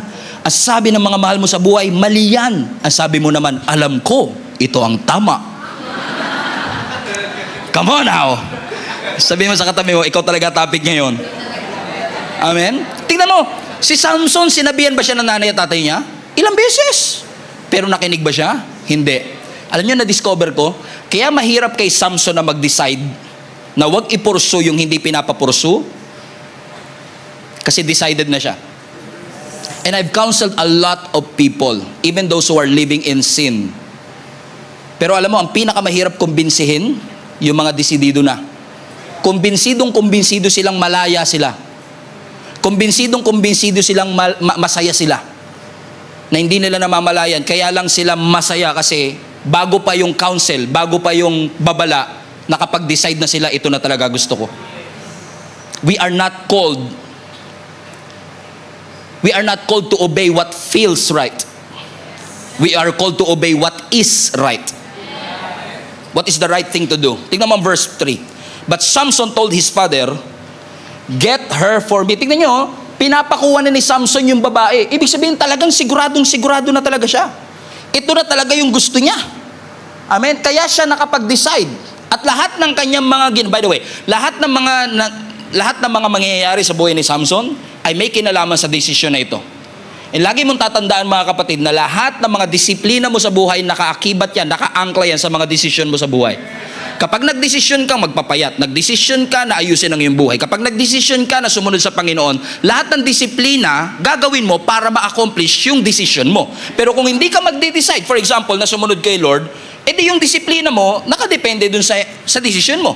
Nagas nyo? At kung nag-decide si Samson, siya na talaga ang babae para sa akin, ibig sabihin, naging matimbang sa kanya yung kanyang nararamdaman kaysa sa katotohanan ng ating Panginoon. And it's dangerous if our senses are more convincing than the Word of God. It's dangerous if our feelings are more powerful and convincing than the Word of God. Kasi ito, alam ko sa pakiramdam, di po ako nagmamalinis. Ako din po ay nadala ng aking pakiramdam. Nadala tayo ng galit, nadala tayo ng takot, nadala tayo ng pag-ibig. Di ba naaalala nyo yung dati nyong gusto? Inabot kayo 5 years. Kumbinsido ka na siya para sa'yo, di ba? Kasi nga, in love ka eh. Hindi naman tayo nagmamalinis. Yung katabi mo sa kanan, ganun din. Yung katabi mo sa kaliwa, ganun din. Ano ang totoo rito? Napansin nyo? Pagka talagang takot ka, anxious ka, worried ka, or in love ka, lalamunin ka talaga ng feelings mo. At ang totoo, ganito yan, ano? Yung feelings natin, lulunurin ka. So kung wala kang pinangahawakan, malulunod ka. So napakahalaga mga kapatid na kapag dumating yung feelings na yan, kailangan meron tayong pinangahawakan salita ng Panginoon. Or else, we will make a lot of stupid decision. You will spend money on somebody that will never pay you back. And you will spend time to someone who will never love you back. O yan na naman, puro pag-ibig na naman mga iniisip nyo. Sabihin mo sa katabi mo, sumunod ka sa Panginoon. Sabihin mo sa katabi mo, with convincing power. Alam niya kung bakit? Hindi naman kasi talaga po pwedeng susunod ka pero hindi ka masasaktan eh. Lahat ng pagsunod kay Lord may kaakibat na sakit talaga yan. Lahat ng pagsunod sa Panginoon may kaakibat na hirap. Pag pinag-give up ng Lord sa'yo, mahirap yun. Tamo, Lord, bibigay ko na po. Lord, bibigay ko na po. Sabi na Lord, nasa na? 3 years na. Anong ganap natin? Alam niyo kung bakit? Because ang obedience sa Panginoon, tatandaan niyo to, ang obedience sa obedience natin sa Lord, non-negotiable ang sakit. It will happen. Pero, kapag sumunod ka, ang ending mo masaya ka. Pag sumuway ka, ang ending mo masakit. Which path would you choose? Kasi minsan lang, kaya natin pinipili yung mali. We mean well. Napansin nyo, hindi rin naman natin alam na mali eh. Clouded lang talaga yung decision natin ng ating feelings. Hindi ako nagmamalinis kasi lahat tayo ganyan. Akala, convinced ka talaga na yun ang tama because we fail to see what God sees. Hindi natin makita yung nakikita ng Panginoon. Hindi natin nakikita yung nakikita ng mga tao nagmamahal sa atin. Siniko ka na, sinabihan ka na, tinadyakan ka pa. Pero sabi niya, huwag ka nga makialam. Alam ko ang ginagawa ko. Tama mga kapatid? Kahit yung mga nanay, tatay nyo, dumaan din dyan. Lahat tayo dumaan din dyan. Because we fail to see what God sees. Ang nakikita lang natin yung pinopromote ng mundo, yung pinapractice ng mundo, yung pinupuri ng mundo. Amen? Alam nyo, nalulungkot ako sa mga kumakalat na uso ngayon. You follow your own truth. Where's that even coming from? We only follow one truth. Wala tayong kanya-kanya. Ang truth hindi relative. Ang truth hindi siya kanya-kanya. Isa lang ang definition ng katotohanan. At yung konsensya mo, hindi yan ang standard ng katotohanan. Yung standards mo, hindi yan ang standard ng katotohanan ng ating Panginoon. Ito ang standard ng katotohanan ng ating Panginoon. Sinabihan siya ng tatay niya, sinabihan siya ng nanay niya, sabi niya, Mom, I have decided to follow my feelings. No turning back. So ano nangyari? Verse 5. Are you excited? Fasten your seatbelt. Verse 5. It will get worse. It will get worse. Verse 5. So Samson went down to Timnah. So talagang tinuloy niya together with his father and his mother. Now, kung gusto niya yung babae, pinurso niya sa Timnah, pero kasama niya yung nanay at tatay niya, ano kaya mangyayari sa tingin ninyo? Come on now.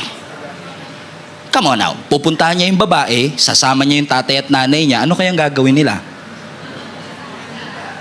Mama, magpapakasal na. Tinuloy niya talaga. Sabi mo sa katabi mo, ang tigas ng ulo mo. Tinuloy mo pa. Sakit eh. Kahit ako, nasasaktan ako eh. Tigas din kasi ulo natin, ano? Katok-katok. Tigas. Hard-headed eh. Tignan nyo. Si Samson, he went to Timnah together with his father and his mother. What's it? And as they approached the vineyards of Timnah, suddenly a young lion came roaring toward him. Now, interesting. Kasi sabi ng scripture, habang papunta siya ng Timnah, dumaan sila sa vineyard. Why is this important? Because this is red flag number 1. Vineyard. Anong meron sa vineyard? Ubas. Anong napoproduce ng ubas? Wine. 3 restrictions ng Nazirite. Bawal humawak ng patay, bawal uminom ng alak, pero naglalakad sa pagawaan ng... Amen? At nung naglalakad siya papunta ng vineyard, merong isang leon, amen, na nagro-roar papunta sa kanya. Amen? Sumuway siya, obviously. May red flag number 1. You're not supposed to be there. You're not supposed to be in Timna and you're not supposed to be in that vineyard. Because nilalapit mo ang sarili mo saan? Sa tukso. You're not supposed to, actually sa mas malalim nga talaga na ruling ng Nazirite, kahit paghawak ng wine, bawal eh. So you're not supposed to, hindi ka dapat humahawak ng wine. Amen? Pero ano nangyari? Sa kanyang pagsuway, di bali lang masuway ko ang utos ng Panginoon basta magawa ko yung gusto kong gawin.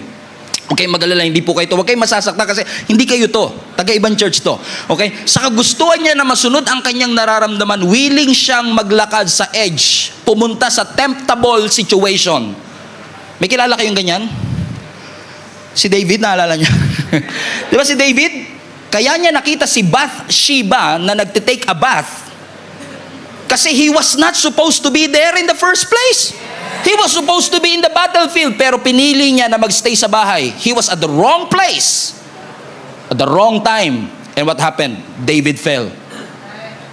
And now, si Samson nakikipaglaro sa apoy. Yung parang, hindi ako maglalasing, pero andito ako sa bar. Ano isa sa mga, lagi ko sinasabi sa mga volunteers ng Children's Church, pwede ba natin palapakan ng Children's team natin? We are trying our best to make sure that our children are in good security, because kung ikaw ay pedophile, saan ka ministry papasok? It will be very stupid for you kung gusto mo magbago ng iyong buhay na ikaw ay pedophile, pupunta ka sa Children's Church. Lalapit. Alcoholic ka, nagtatrabaho ka sa bar. Gusto mo magbago? Doesn't make sense, isn't it? Bawal sa kanya, pero sasaktan na ah. Kanina, malakas pa amen nyo ah. Amen? Pero naglalakad siya saan? Sa vineyard. At tingnan mo matindi mga kapatid. Ang sabi ng scripture, merong leon na nag-roar toward him. Inatake siya ng leon. And usually tayo yan, inatake na naman ako ng demonyo, inatake na naman ako ng demonyo. Pero what if, yung layo na ito, pinadala ng Diyos? Para huli siyang paalalahanan uli, sure ka na ba talaga na pupunta ka ng Timna? Sure ka ba talaga sa decision mo na yan? Anong ginawa ni Samson? Ang sabi ng verse 4, the Spirit of the Lord came powerfully upon him and he tore the lion apart with his bare hands. Hinawakan niya yung leon, sinakal niya yung leon, namatay yung leon. I don't know who is this for mga kapatid, pero kapag tayo ay sumusuway sa Panginoon, God is patient. Nagagawa si Lord ng paraan para mapaalalahanan tayo ng paulit-ulit. Anak, sure ka na ba talaga dyan? Sasabihan ka ng pastor mo, sure ka na ba talaga dyan? Sasabihan ka ng tatay at nanay mo, sure ka na ba talaga dyan? Pag hindi ka pa rin nakinig, magpapadala ng leon. Para kaharipin ka, sasabihin, gusto mo ba talaga yan? Pero minsan, imbis na matauhan tayo, sinasakal natin yung leon. Ilan na kayang mga leon ang sinakal natin? Ilan na kayang mga nanay at tatay natin ang hindi natin pinaniwalaan? Ilan na kayang mga kaibigan ang tinuring natin kaaway kasi nagpapayo sila sa atin? Sinasakal natin yung mga bagay na pinadala ng Panginoon para paalalahanan tayo. Because our feelings are controlled by, our decisions are controlled by our feelings. Kasi kung hindi naman niya talaga pinurso tong babae na to, hindi naman talaga magkakaroon ng leon eh. He was not supposed to be there. Kaya mga kapatid, let me just tell you this, kapag sumusuway tayo sa ating Panginoon, huwag ka na masurpresa kung may mga leon na darating. Huwag ka na masurpresa na may mga threat. Huwag ka na masurpresa na kapag sumusuway ka may Bathshebang naliligo. Huwag ka na magtaka na may trauma at the end of it. Huwag ka na magtaka na may abuse at the end of it. Parang sinasabi ng Panginoon siguro, baka sakali makinig siya sa leon at huwag niya na ituloy. Pero tinuloy niya pa rin. At kapag hindi tayo nakinig sa mga payo at tinuloy pa rin natin, it will only get worse. Verse 7. So, tinuloy niya, he went down and talked with the woman, and he liked her. Sometime later, he went back to marry her. He turned aside to look at the lion's carcass, yung patay na leon. Nung bumalik siya, nandun pa din. Pero watch this. Pero in it, sa loob ng leon, sa loob ng tiyan ng leon, kasi nakapatay na yung leon, right? Na sinakal niya, right? Patay na ngayon. Ang sabi ng scripture, doon sa leon na yun, nakakita siya ng swarm of bees. Ibig sabihin, pinamugaran na yung tiyan ng leon ng mga bubuyog. At kapag may bubuyog, may honey. So ano sabi ng scripture? Nakahiga yung lion, pagbalik ni Samson, oh, dito pa pala tong sinakal ko na to ah. Pero ang sabi ng scripture, yung tiyan ng leon, punong-puno ng Jollibee. So dahil punong-puno siya ng mga bees, ang sabi ng verse 9, watch this, verse 9, ang ginawa niya, he scooped out of the honey in his hand. Kumuha siya ng honey dun sa tiyan ng leon.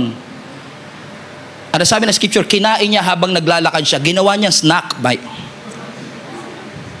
Red flag number 2. Dahil ang mga Nazirite, bawal lumapit or humawak ng patay. Again, it gets worse. At alam niyo, tingin ko, malaking insulto ito kasi alam niya nagkasala siya, alam niya pumupunta siya sa kasalanan, pero dinownplay niya yung kasalanan niya na ginagamit niya pa yung honey bilang pagkain at snack papunta sa kanyang pagkakamali at pagkakasala. At sabi ng scripture, when he rejoined his parent, he gave them some. Nung nakita niya yung kanyang mga magulang, binigyan niya rin yung kanyang mga magulang. Maliban naman ng mga magulang na galing yun sa tiyan ng patay na leon. So tinanggap, pansinin niyo, pagka talaga may mali, minsan nagdadamay ka pa, no? Ikaw din. Naalala niyo si Eve nung kinuha niya? And he gave some to his husband, o to her husband. Nandadamay pa. At sila'y kumain din. But he did not tell them what he had taken the honey from the lion's cars. Hindi niya sinabi sa kanya mga magulang na galing yun sa tiyan ng leon. But he did it anyway. Tingnan niyo mga kapatid, ano? Nilagay ni Samson ang kanyang sarili sa isang temptable position. Di ko alam kung may ganyan salita. Now question, masama bang pumunta sa vineyard? No. Pero dahil Nazirite siya, he was not allowed to be there. Alam niya yung vow niya. Ano yung vow niya? Hindi siya magpapagupit ng buhok. Hindi siya hahawak at lalapis sa kahit anong patay. At hindi siya iinom ng kahit anong alak. Pero hindi niya sineryoso yung kanyang vow. Kasi masyadong clouded yung decisions niya ng kanyang pag-ibig sa babaeng ito. And I don't know who is this for, pero napakarami pong mga Christians nowadays, kasama na ako minsan, na may mga pangako at panata tayo sa Diyos pero hindi natin siniseryoso. Lalo na kapag dumarating tayo sa dilema na mas matimbang yung nararamdaman natin kesa sa pinapagawa ng ating Panginoon. Alam mo, kapag puro lang tayo expression ng pag-ibig sa Diyos pero hindi naman natin nilalakaran yung pag-ibig natin sa Diyos, hindi yan vow. Empty promise yan. So I don't know, is this for kung makakatulog na kayo for the rest of the service, just take God seriously. Seryosohin naman natin ang Panginoon. Huwag natin pagsamantalahan ng simbahan ng ating Panginoon. Seryosohin natin ang gawain. Seryosohin natin yung privilege na ipinagkaloob ng Diyos sa atin. Samson was supposed to lead the entire nation of Israel to freedom. Pero mas matimbang sa kanya that he downplay his sin. Dinownplay niya yung kanyang kasalanan at hindi niya nakita na yung kanyang buhay ay may purpose at may rason. Kapatid, may rason ang Diyos. May purpose ang Panginoon sa ating buhay. In fact, while I was reading Acts 20 verse 24, which is now an additional to my favorite message, as favorite verse rather, ang sabi ng Acts 20 verse 24, my life is worth nothing to me unless I use it for finishing the work assigned me by the Lord Jesus Christ, and that is to tell the good news of Jesus Christ. Tagalogin ko, ang buhay natin walang saysay hanggat hindi natin tinatapos ang assignment na pinapagawa ng Panginoon sa atin. Lakaran natin yung vow natin. Yung pinangako natin sa Panginoon, tuparin natin. Yung pinangako natin at lahat ng desisyon natin nakaakibat dun sa pangako natin na yun sa ating Panginoon. Let me say this to you. Lahat ng pangako natin, hindi natin kayang tuparin kung wala ang grace ng Lord. Malinaw yan. Amen? Pero we have to understand as well na ang buhay natin should not be governed by what we feel. It must be governed by the truthfulness of the Word of God. Kasi ang feeling natin will make you ignore the truth of God's Word. Ini-ignore natin yung totoo kasi nga meron tayong bagong totoo na pinapaniwalaan. It will make you ignore the truth. Ano sabi ng Scripture? When you feel weak, kapag nararamdaman mong mahina ka, ano ang sabi ng Scripture sa atin? I can do all things through Christ who strengthens me. When you feel overwhelmed, ano ang sabi ng Scripture? God is your refuge and your strength, the very present help in times of your trouble. Kapag lunod na lunod ka sa problema, yun yung nararamdaman mo, pakiramdam mo walang sumusuport at walang nagmamahal sa'yo. Ano ang sinasabi ng Scripture? Weeping may endure for a night, but joy comes in the morning. There is a difference between what we feel and what the Word of God is saying. Kahit pag galit ang Panginoon sa atin, that's what parang galit ang Lord sa atin, sa akin. Parang malayo ang Panginoon sa akin. Pero ano sabi ng Scripture? His anger will last for a moment, but His favor will last for a lifetime. At kahit pa pakiramdam mo, pagod ka na, kasi marami sa inyo malakas pa, pero pasuko na. Kahit pa pagod na tayo sa ating buhay, nararamdaman natin na parang wala na tayong ibubuga. Ano ang sabi ng Scripture? Kumapit tayo at huwag tayong mag-give up, because in due season you will reap. Harvest tayo. It's a matter of holding on to the truthfulness of the Word of God, trusting God and putting your whole confidence in the truth of His Word. Amen? Proverbs 3 verse 5. Alam nyo na to dapat, di ko nalalagay sa screen. Proverbs 3 verse 5. Trust the Lord with all your heart and lean not on your own understanding. In all your ways acknowledge Him and He shall direct your feelings. Yung ba sinabi? No, He shall direct your path. Do you want God to direct your path? Amen. Start walking in the truthfulness of His Word. Kahit pa especially right now, I don't know sino kinakausap ng Panginoon, pero marami sa atin, meron tayong scarcity mindset, pakiramdam natin kulang, kaya hindi tayo makatulong, hindi tayo makapagbigay. Takot tayo sa future natin kasi parang feeling natin yung bagay na meron ako kulang. Kulang ang sweldo ko, kulang ang ipon ko, ang daming kulang sa buhay ko. That is a scarcity mindset. Pero ano ba papaniwalaan natin? Yung sinasabi ng feelings natin o yung sinasabi ng Word of God? Kasi sinasabi ng Scripture, God will supply all your needs according to His riches and in glory. Kasi I'm poor. Mahirap lang kami. Mamatay namin, I'm poor. Huwag niyong sabihin, I'm poor. Sabihin nyo, I'm 5. 1, 2, 3, poor, 5. Pinapatawa ko lang kayo. Pero di ba ha? Nakasanayan kasi nating sabihin yung bagay na na nararamdaman natin. Amen? Nobody loves me.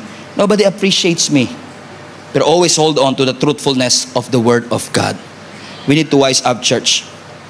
Amen? Amen? Kahit pa anong gawin natin, naniniwala ako mas maganda ang plano ng Diyos. Hindi taga-team na ang ibibigay ng Lord sa iyo. What if mas maganda talaga yung plano ng Diyos sa iyo kaysa sa mga pinaglalaban mo? Pero ayaw mo pa rin sumuko. Nasa close, mga kapatid. Anong ginawa ni Samson? Samson talaga. Recap tayo. Sabi nila ang kulit, tayo din eh. Verse 8. Sometime later, he went back, this time to marry her. Bear that in mind, magpapakasal na si Samson. Jump, verse 10. Now, his father went down to see the woman. Siguro sabi ng tatay, ba't ba in love ka dito? Sino ba yan? And there, watch this, Samson held a feast. And it was a customary for young men. When the people saw him, they chose 30 men to be his companion. Hold on. Pagdating nila doon sa team ang sabi ng Scripture, nagdaos si Samson ng feast. Now, I find that interesting. Kailangan nyo naman ako, interesting sa akin yung feast na yan kasi duda ako na yung feast na to may kasama inuman. Right? So, I dig deeper. Meron niya kay nyo, sinearch ko yung Hebrew word, naghanap ako ng Hebrew dictionary at alam nyo yung feast, ang Hebrew word ng feast ay wine feast. Ibig sabihin, non-stop ang lahat ng alak. Hold on. Pwede ba uminom si Samson ng alak? No, pero nagpa-feast pa siya. Siya pa nanlibre. Pastor, bago umuwi lang ako galing Saudi, pinainom ko lang yung mga kabarkada ko. May nagpa-feast pa siya. And watch this, sabi ng Scripture, at naghanap sila ng 30 men na makakasama niya. 30 lalaki, may alak, ikakasal. Ano yun? Ikakasal, may alak, may 30 mga lalaki. Ano yun? Bachelor party. Nagdaos si Samson ng bachelor party. At sino hinanap niya mga kasama sa bachelor party? Mga lalaki dun sa team na. 30 of them. And this is the third thing kung bakit bumagsak si Samson. Alam niyo kung ano? Sa 30 na yon, nakasama sa kanyang bachelor party, puro taga-team na. Asan yung kaibigan niya? Walang invited. na kaibigan niya. Either wala siyang kaibigan, o pangalawa, ayaw niyang ipaalam sa kanyang kaibigan yung event. Kasi alam niyang mali. May mga kilala kayong gano'n, nagulat ka na lang sa naging desisyon ng kaibigan mo, hindi ka invited. Kasi alam niya na nagkamali siya. And maaaring si Samson, hindi niya pinaalam sa kanyang mga kaibigan kasi he knows that what he is doing is wrong. The point being, in-isolate ni Samson yung kanyang sarili sa kanyang mga kaibigan. And isolation is one of the most powerful arsenal ng diablo. Every temptation is strong in isolation. Every temptation is strong. Ano ang sabi ng Proverbs 18? Whoever isolates himself seeks his own desire, and he breaks out against all sound judgment. He kept on disobeying over and over and over again. And I wish we have time. Kasi after this, nagpalaro pa si Samson gamit ang isang bugtong-bugtong. Ang premyo, 30 dresses, 30 mga damit. To cut the long story short, hindi mahulaan ng mga pinapabugtungan niya. Kaya ang nangyari, yung mga bisita niya sa kanyang bachelor party, tinakot yung mapapang-asawa niya. What a great start of the wedding. Tinakot yung mapapang-asawa niya na kapag hindi niya sinabi yung sagot sa bugtong, papatayin niya susunugin niya ng buhay. Yung mapapang-asawa ni Samson, susunugin ng buhay. Wow! Just because of disobedience, it is a series of stupid and tragic happening. Tinakot ang asawa niya. At dahil tinakot yung kanyang asawa, wala siya mapambayad. Pumunta siya ng Ashkelon, pinatay niya yung 30 men doon, kinuha yung lahat ng damit, yun yung pinambayad niya doon sa kanilang pustahan. Sabi mo sa katabi mo, iba talaga magagawa ng feelings. I want you to be reminded of this. Saan nagsimula ang buhay ni Samson? He started strong. He was a man of blessing. His birth is a